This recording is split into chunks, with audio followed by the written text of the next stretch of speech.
दोस्तों कई सालों से in fact more than a decade से मुंबई निवासियों को एक गाजर दिखाई जा रही है और ये गाजर ये है कि जितने local trains Mumbai suburban network में चलते हैं जिनको लोकल ट्रेन्स के नाम से जाना जाता है उनको एयर कंडीशन लोकल ट्रेन्स के अंदर कन्वर्ट कर दिया जाएगा और पूरा का पूरा सफर जो मुंबई सबअर्बन रीजन में होता है वो वातानुकूलित होगा। लेकिन ये जो प्रॉमिस है 238 एसी लोकल ट्रेन्स को लेकर आने का वो सिर्फ और सिर्फ पोस्टपोन होते हुए नजर आता है और रिसेंटली रेलवे ने प्लान ही बदल दिया है। ये गाजर क्या है, इसके पीछे का पूरा इतिहास क्या है, आज के इस वीडियो में हम यही जानेंगे।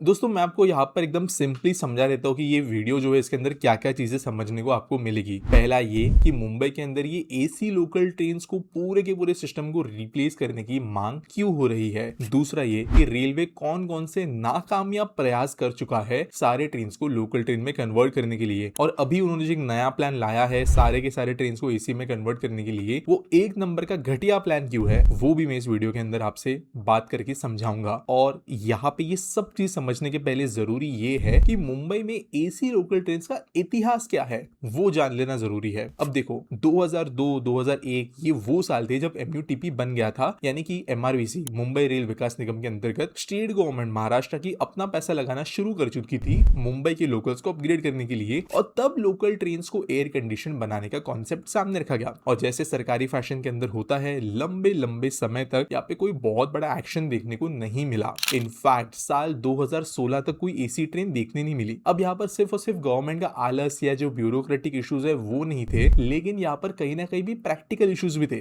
देखो मुंबई कोस्टल सिटी है, क्राउड बहुत ज्यादा होता है लोकल ट्रेन के अंदर, मॉनसून बहुत हैवी होता है और इसके लिए मेजर मॉडिफिकेशंस के साथ में एक ट्रेन बननी थी। बस कोई नॉर्मल ट्रेन के डिब्बों को बंद करके सील करके एसी लगा देना काफी नहीं था। यहाँ पर सलाइन या जो खारी हवा है उसका टेक केयर करना, मॉनसून के दौरान वाटर इंग्रेस को संभालना, ट्रेन का एक्सेलरेशन बढ़ाना ताकि जो समय वेस्ट होगा दरवाजे खुलने बंद होने में वो कॉम्पनसेट हो सके।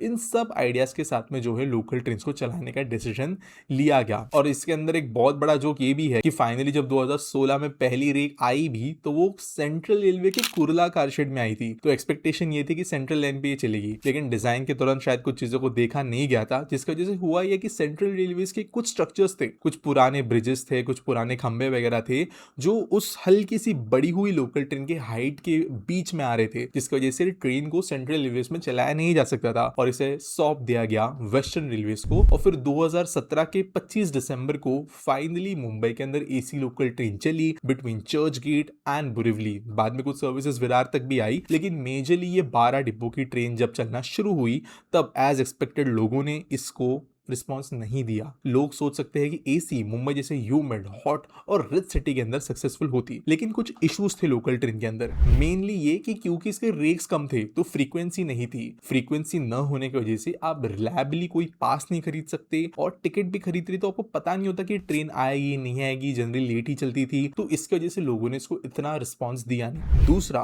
और इनफैक्ट कई लोगों के ये सबसे मेजर इशू है एसी लोकल ट्रेन का इनिशियली सक्सेसफुल न होने के पीछे, वो था इसका किराया। मैं आपको एग्जांपल देता हूं। मुंबई में नॉर्मली एक 45 टू 50 किलोमीटर की वन वे जर्नी अगर आप सबअर्बन ट्रेन में से करते हो तो आपका टिकट वन वे 20 रुपए का होता है, यानी 40 रुपए का रिटर्न टिकट। लेकिन यहीं पर अगर आप ओवरऑल बात करें एसी ट्रेन के किराए की तो वो यहाँ पर 40 किलोमीटर के डिस्टेंस के लिए 120 रुपीज का था, ऑलमोस्ट 5 टाइम से ज्यादा expensive. And at the same time जो मुंबई के अंदर चलने वाले फर्स्ट क्लास कोचेस थे या कंपार्टमेंट्स थे उनसे भी ज्यादा महंगा ये टिकट निकल कर आता, जिसके वजह से कई लोगों ने इन्हें पसंदी नहीं दी। और स्पेशली वो लोग जिनको अफोर्ड नहीं कर सकते थे उनका मेजर अपोजिशन था इन ट्रेन को, क्योंकि अगर एक कोई मॉर्निंग ट्रेन रिप्लेस हो जाती, नॉर्मल ट्रेन को एसी ट्रेन में रिप्लेस कर दिया जाता, तो अगर आप किराया नहीं अफोर्ड कर पाते तो आपको उसके बाद या उसके पहले वाले ट्रेन में ट्रैवल करना पड़ता, जिसकी वजह से क्राउडिंग उस ट्रेन में ज्यादा हो जाती और ऑब्वियसली लोगों को ये चीजें पसंद नहीं थी और इसलिए विरोध भी हुआ। इसके वजह से 2020-19 के टाइम पे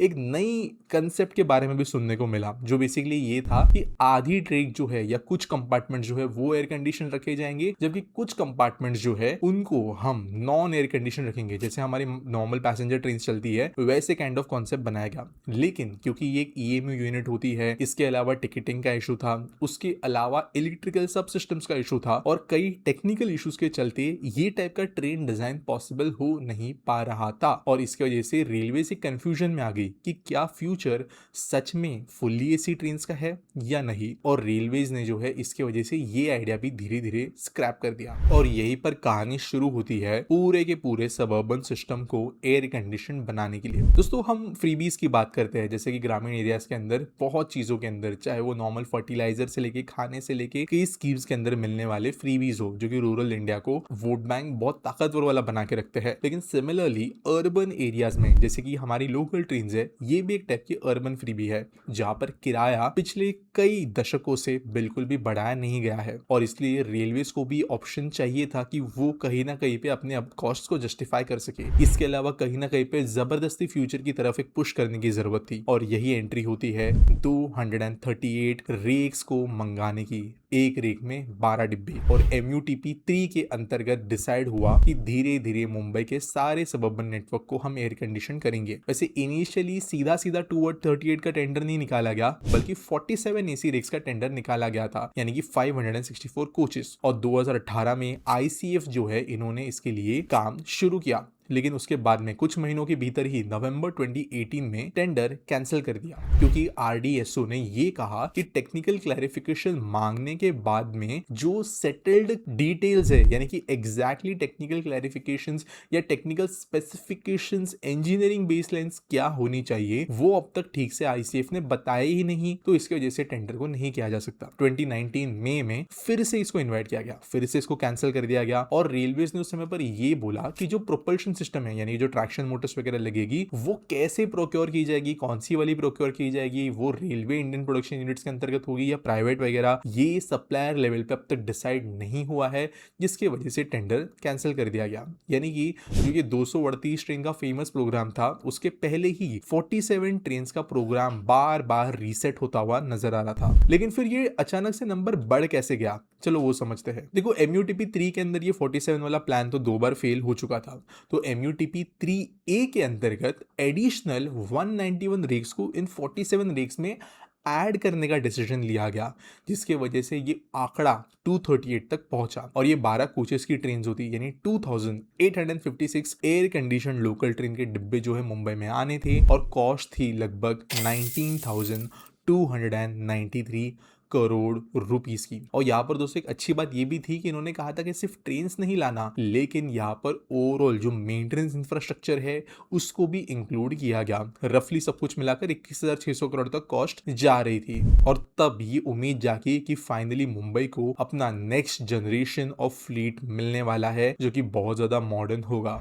और अभी टेक्निकल स्पेसिफिकेशंस भी जो है वो फाइनल हो गए थे कि अंडरस्लिंग इक्विपमेंट लगाया जाएगा, यानी कि ट्रेन के नीचे ही एयर कंडीशन का सारा सामान होगा। तो बीच में जो वेस्ट होती है नॉर्मल इसी रेक्स में, वो नहीं होगी। किस तरीके के दरवाजे होंगे, कहां पे स्पेसेस होगा, फ्री मूवमेंट कैसे होगा ट्रेन के अंदर, ये चीजें डिसाइड इंजीनियरिंग लेवल पे हो गई थी। और अब वो सागा शुरू होता है जहां पर ये जो 238 ट्रेन पूरे मुंबई लोकल नेटवर्क को रिप्लेस करने वाली थी, वो रिप्लेस हो ही नहीं पा रही थी। मई 2023 रेलवेज ने गो अहेड दे दिया इस प्रोग्राम के लिए। MRVC ने ग्लोबल प्रोक्योरमेंट टेंडर निकाला। ये यहाँ पर जरूरी बात है, क्योंकि ये 2026 में ही इशू बन के आएगा। ग्लोबल प्रोक्योरमेंट का मतलब ये कि ना सिर्फ ICF RCF, लेकिन दुनिया में कोई भी कंपनी अगर ये टेंडर में पार्टिसिपेट करना चाहती तो वो कर सकती थी। और टेक्नोलॉजी पार्टनर के तौर पे भी कंपनीज जो है JVs करके आ सकते। भ्यूपुरी और वानगांव ये 2 लोकेशंस थे जहां पर brand new high tech maintenance depots बनने थे, जहां पर जो कंपनी ट्रेन को देगी, चाहे वो कोई भी होती, सीमेंस होती, एल्स्टॉम होती, बॉम्बार्डियर होती, उनको इनका लॉन्ग टर्म मेंटेनेंस भी यहाँ पर करना पड़ता 35 सालों के लिए। तो अकॉर्डिंगली यहाँ पर ये ट्रेन मंगाए गए।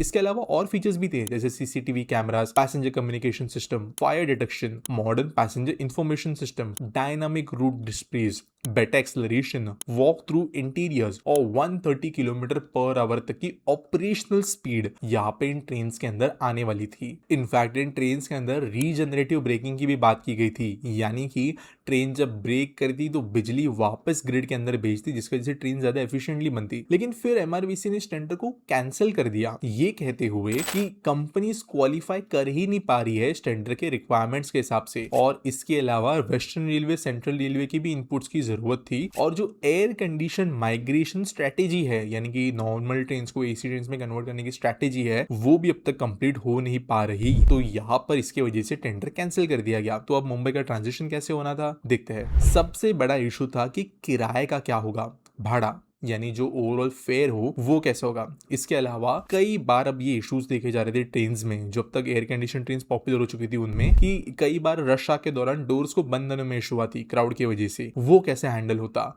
और ये 2-3 कुछ सवाल थे, उनको आंसर करने के लिए 2023 का टेंडर कैंसिल हो गया। इसके अलावा पैसा भी एक मेजर इशू था। जनरली एमयूटीवी प्रोजेक्ट के अंदर भारतीय रेलवेज और महाराष्ट्र गवर्नमेंट और ये इंटरनेशनल डेवलपमेंट फाइनेंसिंग एजेंसीज कुछ मिलकर लोन वगैरह के साथ में ओवरऑल प्रोजेक्ट्स का फंडिंग करते हैं। ज्यादातर खर्चा जो है वो महाराष्ट्र गवर्नमेंट को ही आता है। लेकिन यहाँ पर ये जो ग्लोबल कॉम्पिटिटिव प्रोक्योरमेंट रूल्स थे और मेक इन इंडिया के रूल्स थे, उसके अंतर्गत जो कंडीशंस निकल कर आ रही थी, उसकी वजह से फाइनेंसिंग इस ओवरऑल प्रोजेक्ट का डिफिकल्ट बन रहा था, क्योंकि जो कंडीशंस थी उसके हिसाब से आपको ज्यादा से ज्यादा भारतीय रेक्स, भारतीय सप्लाईज का यूज होना था, और लोन लेना है आपको फॉरेन एजेंसी से, तो वो इस तरीके के कॉम्पिटिटिव बिडिंग का न होना अलाउ नहीं करते। और इन इश्यूज के चलते ये कभी भी प्रोक्योरमेंट हो नहीं पाया। फिर आता है सितंबर 2025, जब टेंडर नंबर 2 निकाला गया। 6 सितंबर 2025 को एमआरवीसी ने जो रिवाइज टेंडर निकाला था उसमें नंबर सेम थे, 2856 कोचेस, 238 रेक्स, 12 डिब्बों की ट्रेन थी, लेकिन इस बार वो 15 या 18 कार्स में अपग्रेड भी हो सकती थी। इसके अलावा 2 नए मेंटेनेंस डिपोज और 35 इयर्स का मेंटेनेंस कॉन्ट्रैक्ट। इसके अलावा जो मैंने कई चीजें आपको टेक्निकली कही, ये सब इसमें इंक्लूडेड था। और इसके अलावा भी काफी टेक्निकल स्पेसिफिकेशंस काफी कॉम्प्लिकेट होना शुरू हो गई थी। अगर देखा जाए टेक्निकली तो फाइनल रेक आने के बाद में 2060 तक उस कंपनी जो भी उसको रेक को सप्लाई कर दी, उसको उसका मेंटेनेंस देखना पड़ता था। वारंटी कंडीशंस ऑलमोस्ट हर एक चीज पे थी, कि डोर हो, एसी इक्विपमेंट हो, कोई भी दूसरे अंदर के टेक्नोलॉजिकल चीजें हो, इनका रिप्लेसमेंट इंक्लूड किया जाना था। तो कंपनी से थोड़ा रेजिस्टेंस आ रहा था। और रिवाइज टेंडर आने के बाद से कोई कंपनी यहाँ पे सामने आते हुए नजर ही नहीं आई। बार बार जो है रेलवेज को डेट्स भी रिवाइज करनी पड़ी, बेसिकली डेट आगे वो पुश करते रहे, लेकिन कोई भी टेंडरिंग इवैल्यूएशन के बाद में सामने आता हुआ नजर नहीं आया। बेसिकली रेलवेज ने बहुत कम पैसों में कुछ ज्यादा ही चीजें डिमांड कर ली थी, और ग्लोबल कंपनीज फिर जो कॉस्ट लेकर आती वो रेलवेज को हजम होने लायक नहीं था। और फाइनली अगस्त 2026 में बिग रिसेट हुआ। अब कई लोग इस समय तक देख रहे थे कि एमआरवीसी करती क्या है, टेंडर आएगा नहीं आएगा, लेकिन अश्विनी वैष्णव जी ने अगस्त 2026 में आकर एक अनाउंसमेंट की। उन्होंने कहा कि जो प्रीवियस टेंडर स्ट्रेटेजी है उसको अब कैंसिल कर दिया गया है, यानी तकरीबन 1.5 साल बाद। और अभी उन्होंने ये डिसाइड किया है कि कोई यहाँ पर ग्लोबल टेंडरिंग नहीं होगा, बल्कि भारत के इंडिजिनियस प्रोडक्शन इकोसिस्टम का इस्तेमाल किया जाएगा। यानी कि आईसीएफ, आरसीएफ, कपूरथला की फैक्ट्री, जो भी भारतीय रेलवेज की फैक्ट्रीज है, वो अभी इस्तेमाल किए जाएंगे इन रेक्स को प्रोक्योर करने के लिए। कारण ये बताया गया कि जो ओवरऑल ग्लोबल टेंडरिंग के अंदर कंपनीज डेट्स दे रहे थे, वो उसके हिसाब से 2030 में पहली रेक दे पाते, जो कि फीजिबल नहीं था। जबकि हमारी भारतीय कंपनीज जो है वो ज्यादा जल्दी, यानी अगले साल 2027 को ही पहला रेक दे पाती, और 2030 तक पूरा 238 का ऑर्डर पूरा कर देती, जिसके वजह से जल्दी अगर ट्रांजिशन करना है तो वो यहाँ पर पॉसिबल होता। और ये बोल दिया गया। साथ साथ महाराष्ट्र के सीएम तब तक स्टेटमेंट्स देना शुरू कर चुके थे कि जो फेयर होगा एयर कंडीशन लोकल ट्रेन्स का, वो बिल्कुल भी अलग नहीं होगा to the compared second class fares of today, यानी कि टिकट प्राइसेस चेंज नहीं होगी। अब ये सब्सिडाइज कैसे होगा वो हमको नहीं पता, वो अब तक क्लेरिफिकेशन नहीं मिला है। बट ओवरऑल यहाँ पर पूरे के पूरे फ्लीट को एसी कर दिया जाएगा। जो सरकारी कंपनीज है उनके रेक्स होंगे, वो बताया गया। अब ये अच्छी बात है या बुरी? देखो, ये बात सच है कि जितने स्पीड में आईसीएफ, आरसीएफ जो है वो डिलीवरीज दे सकती है, वो शायद प्राइवेट कंपनीज नहीं दे पाती। इनफैक्ट जो आईसीएफ जैसी हमारी रेक्स वगैरह देने वाली कंपनीज है, इन्होंने कुछ डिसेंट क्वालिटी के ट्रेन डिलीवर किए हैं मुंबई में एसी नेटवर्क में, लेकिन फिर भी क्वालिटी स्टैंडर्ड्स के हिसाब से ये मुंबई के लिए अच्छी बात नहीं है। पहले वाले रेक्स के अंदर कंपनीज को ही ध्यान रखना था ओवरऑल ओवरऑल लोकल ट्रेन के लिए अगले 35 सालों तक। यानी कि टूटे फूटे सीट्स, इंडिकेटर्स का खराब होना, अनाउंसमेंट सिस्टम्स का खराब होना, डोर का अटक जाना, ये सब कुछ जो है प्राइवेटली टेक केयर कर लिया जाता। अभी ये होगा ऐसा बोला तो जा रहा है, नए डेपोस अभी भी बनेंगे, लेकिन हम जानते हैं कि सरकारी कंपनीज में अकाउंटेबिलिटी न होने की वजह से, ये ट्रैक रिकॉर्ड की वजह से जो ट्रेन आएगी भी वो ट्रेन बहुत जल्द with in 4 to 5 years deteriorate हो जाएगी। इस बात की हम काइंड ऑफ गारंटी ले सकते हैं, क्योंकि अभी जो आईसीएफ की रेस चलती है उनमें पैनल्स का क्रैक होना, सीट्स का टूट जाना, इंडिकेटर्स के अंदर बिल्कुल भी आपको जो है कौन सा स्टेशन आ रहा है, कौन सा स्टेशन जा रहा है वो नहीं नजर आना, पैसेंजर इंफोटेनमेंट और पैसेंजर कम्युनिकेशन सिस्टम्स का फंक्शन न करना, ये बहुत कॉमन है। साथ साथ इन ट्रेन के अंदर क्लाइमेट कंट्रोल भी नहीं है, यानी कि अगर जब बहुत लोगों के ट्रेन में तो एसी ठीक लगता है, लेकिन जब लोग कम हो जाते हैं तो वो ट्रेन बन जाती है हिमालय। और वो टाइप की चीजें जो है यहाँ पर आईसीएफ आरसीएफ के अंदर अभी तक भी टेक्नोलॉजिकली कैपेबिलिटी वाइज प्रूव नहीं हो चुकी है। और अगर हम 35 to 40 ईयर्स के हिसाब से बात करें तो ये जो बहुत बड़े बड़े कंडीशंस रेलवेज ने दिए थे प्राइवेट कंपनीज को, ये खुद पीएसयू कंपनीज फुलफिल नहीं कर सकती है, ये हम जानते हैं। जिसके वजह से जो एक इंपॉर्टेंट स्टेप हो सकता था मुंबई के सबअर्बन नेटवर्क को वर्ल्ड क्लास इमीडिएटली बनाने के लिए, वो कहीं ना कहीं पे फ्रिक्शंस के जरिए बस एक स्टेप अप नजर आएगा, ना कि एक लीप फॉरवर्ड। और इसके वजह से मुंबई के कम्यूटर्स को हालांकि बेटर एक्सपीरियंस तो मिलेगा करंट सबअर्बन ट्रेन से, लेकिन फिर भी एक वर्ल्ड क्लास जैसे मेट्रो रेक्स हमें देखने मिलती है वैसा एक्सपीरियंस देखने नहीं मिलेगा। मैक्सिमम टू मैक्सिमम जैसे हमें कोलकाता मेट्रो की रेक्स देखने मिलती है वैसा शायद कुछ नजर आ जाए, बट उसके ऊपर जो है कोई बहुत बड़ा चेंज शायद नजर न आए। साथ साथ बड़ा इशू जो है वो maintenance, quality, fit and finish का है, जो कि वंदे भारत के अंदर अब तक हम अचीव नहीं कर पाए हैं। तो लोकल ट्रेन के हिसाब से तो ये चीजें एक्सपेक्ट करना बहुत दूर की बात है। एक आध बार आईसीएफ डिलीवर कर दी, क्योंकि आईसीएफ ने अपने स्टैंडर्ड्स काफी बढ़ाए हैं, लेकिन दूसरे फैक्टरी से ये एक्सपेक्ट करना मुंबई करो के लिए बहुत मुश्किल होगा। और ओवरऑल ये 5 साल जो वेस्ट हुए हैं उसमें मुंबई सबअर्बन नेटवर्क बहुत अपग्रेड हो सकती थी, लेकिन वो हो नहीं पाया, क्योंकि यही bureaucracy, red tapism, private company से में टेंडर्स कंडीशंस को अजीब रखना, ये चीजें जो है कहीं ना कहीं पे बैक आई है, जो कि दिक्कत प्रोड्यूस कर रही है मुंबई सिटी के लिए। और यहाँ पे लोगों को कम्यूट जो है वो कंफर्टेबल इसकी वजह से नहीं बन पा रहा। आपको क्या लगता है इसके बारे में मुझे जरूर बताना कमेंट सेक्शन में, और मिलेंगे अगले वीडियो में।